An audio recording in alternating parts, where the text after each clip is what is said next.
Hey y'all, this is Jason with Kindred Heritage, and this time I'm making something for myself. Let's get into it.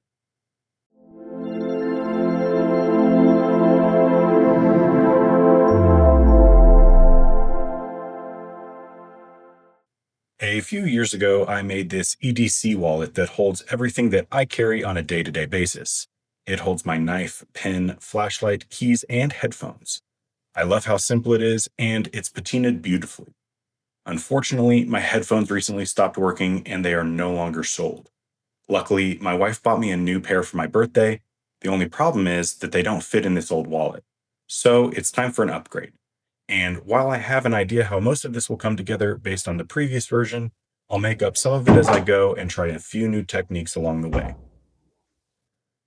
I will be using wet molds to ensure that the shapes hold for each of my tools. While I already have most of them for these items, I'll have to make a new one for my headphones. After taking some not so critical measurements, I was able to model this up in Fusion 360. Exporting it to my printer, and in just a few minutes, I got a pretty good part that I can use for my wet mold.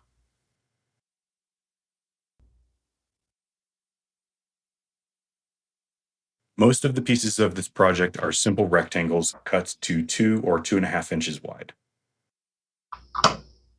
Wetting the leather is fairly straightforward. There isn't a golden rule for this. I usually just use warm water and wait for the leather to stop bubbling and stop floating. Traditional wet molding is usually done with a bone folder and pins. I've elected to create a press that allows me to repeat this without having to nail into my leather or mold. Just clamp the press in place and wait 24 hours or so. A theme in most of my videos is to try something that I've never done before. This project, I've chosen to try vacuum forming. In theory, it should be better than the traditional press that I just showed. This is due to using atmospheric pressure instead of clamps. This allows for approximately 14.7 pounds per square inch at sea level.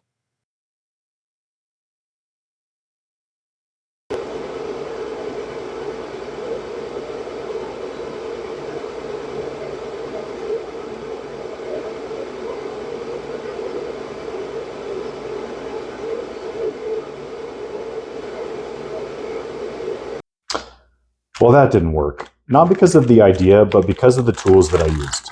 These bags are older and they don't have a good enough sealing capacity, so I've printed off this negative of the form that I made, and we'll do this the old-fashioned way.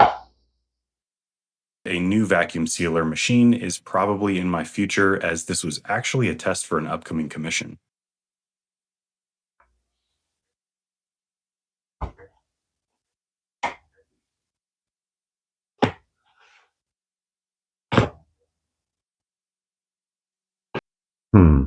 Something unexpected happened overnight after leaving these in their mold. They've completely changed color. I'm going to try to heat these up and see if the oils return to the surface and bring back that rusted color that I was looking for. If that doesn't work, then I'll probably have to try another leather. I had pretty good success getting the color to return with these smaller pieces. However, I couldn't get the new headphones case to change back as well as I had hoped. I assume there was just too much pressure getting the leather to mold around all of the small corners, which pushed all of the oils out of the leather entirely. While this seems like a setback, sometimes failure can be a good thing, and if you listen closely, it's probably trying to tell you something. I decided to start over with another leather, and when looking through my stash, I found enough of the same reddish leather that I was hoping for initially. If I hadn't messed up, I would have ended up with a product that I would have eventually wanted to replace. Luckily, I wasn't too far along in the process. I just had a few pieces to recut and mold.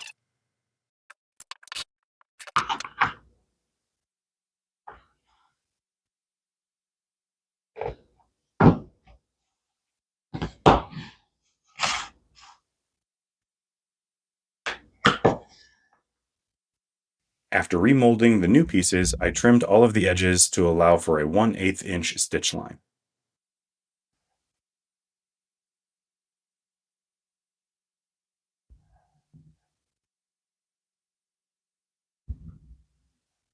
Then, for the new headphones case, I wanted to add a hole that will allow me to charge the case while it's still in my wallet.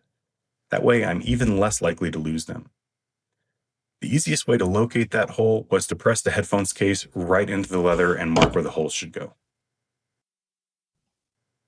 Then just punch a hole large enough for the charging cable to fit through.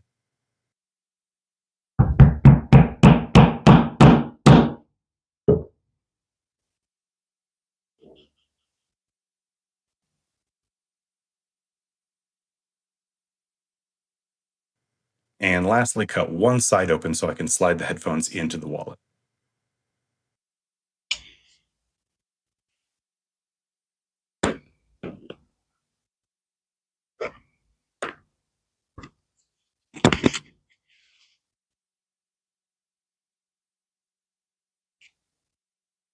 Now that I have all of the pieces, I attached them with double-sided tape to a blank of the card holder. I just marked where the card holders will go, which will be held in place with rivets. Another thing that I'm changing on this version is that I'm adding a few holes for pressing out the cards. There's not much stitching in this project, just a few short stitch lines and a couple of grommets, and it's all done.